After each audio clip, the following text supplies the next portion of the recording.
आजकल किरोड़ी लाल जी काफी एक्टिव नजर आ रहे हैं, दिन से लेकर रात तक अपनी सरकार। कल रात को भी वो पुलिस के खिलाफ ही जो है बिल्कुल, जब सरकार के अंदर से आवाज उठती है तो कहीं ना कहीं देखना पड़ेगा कि सरकार की कार्रवाई में कमियां हैं। लॉ एंड ऑर्डर है, पुलिस प्रशासन है, नौकरियों की बात हम करते हैं, वो एसआई की नौकरी का मुझे पता नहीं अब तक क्या निर्णय लिया गया है। तो लगातार मामले को लटकाया जाता है। और ये बात कोई मैं नहीं कह रहा हूँ, पूरा प्रदेश कहता है कि आज राजस्थान में अफसरशाही हावी है और जो सत्ता पक्ष के सांसद हैं, विधायक हैं, मंत्री हैं, उन तक की कोई सुन नहीं रहा। तो ये बड़ी अजीब स्थिति पैदा हो गई राजस्थान के अंदर। पहली बार मैंने देखा है कि सत्ता पक्ष के जो सत्ताधारी लोग हैं उन्हीं को चीखने चिल्लाना पड़ता है, उनकी कोई सुनता नहीं है। तो इस प्रकार का जो वातावरण बना है, ये पहली बार मैं देख रहा हूँ प्रदेश के अंदर। ये कोई अच्छा नहीं है, क्योंकि जनप्रतिनिधि की आवाज़ को सबको सुनना चाहिए। और सरकार के अंदर से अगर आवाज़ उठ रही है कुशासन की या लापरवाही की या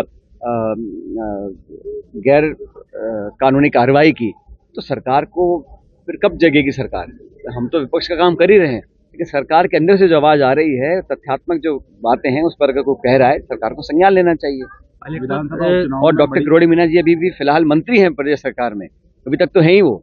उनकी बात तो सरकार को सुनना चाहिए, क्यों नहीं सुनती है सरकार। पहले था 7 में से 6 सीट कांग्रेस हार जाती, क्या टिकट वितरण में बड़ी कमी रही है? देखिए, देश में जो अलग अलग राजस्थान के साथ कई क्षेत्र में चुनाव हुए, ये बात बिल्कुल सही है कि महाराष्ट्र में, हरियाणा में जो परिणाम आए वो उम्मीद से बिल्कुल बिल्कुल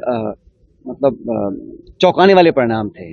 और राजस्थान में भी हमारा प्रदर्शन अच्छा नहीं रहा, हम मात्र 1 सीट जीत पाए थे। लेकिन मुझे लगता है कि जो भी कमियां रहीं, क्योंकि जब हम पार्टी चुनाव जीतती है उसका श्रेय सब लेते हैं। आज अगर हम नहीं जीत पाए हैं, उसकी जिम्मेदारी हम सब लोगों की है, किसी एक की नहीं है। दौसा का चुनाव हम लोग जीते और वहां पर भी सब तरह के सरकार ने हथकंडे अपनाए, बावजूद उसके उस इलाके के लोगों ने कांग्रेस को पसंद किया, हम वहां चुनाव जीते। लेकिन जहाँ हम चुनाव नहीं जीत पाए हैं, उन कारणों को संगठन भी देख रहा है, कमेटियां बनी हुई हैं, और हम लोग इसमें सही समय पर सही कार्रवाई भी करेंगे कि ऐसा क्यों रहा। क्योंकि आप सही कह रहे हैं, प्रदर्शन हमारी उम्मीद से बहुत कम रहा।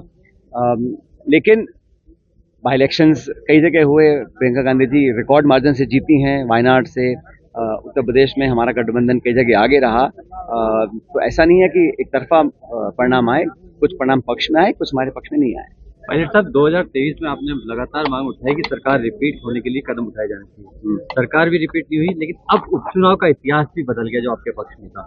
ऐसी सूरत में 2028 को लेकर चिंता की लकीरें अभी तो चुनाव पंचायत के होंगे, नगर पालिकाओं के होंगे, उसको सरकार पोस्टपोन करने के मूड में लग रही है। मुझे समय पर चुनाव होने चाहिए, तो अधिकारी बैठेंगे वो बेहतर है, या सब जो गाँव देहात के लोग हैं वो पंचायतों को चलाएंगे। इसलिए सरकार को तुरंत चुनाव कराने चाहिए। पता नहीं किस कारण से चुनाव से अपना हाथ सरकार खींच रही है। और देखिए, उपचुनाव एक अलग परिस्थिति में होते हैं, अलग अलग जिलों में अलग अलग समीकरण बनते हैं, अलग अलग कारण हो सकते हैं, हार जीत होती रहती है। लेकिन कांग्रेस मजबूत है, हमारे लगभग 70 विधायक विधानसभा के अंदर हैं, पार्टी का संगठन काम कर रहा है। और मैंने कहा ना, हम सब इस परिणाम की समीक्षा करेंगे और जो भी करेक्टिव मेजर्स हैं उनको उठाएंगे।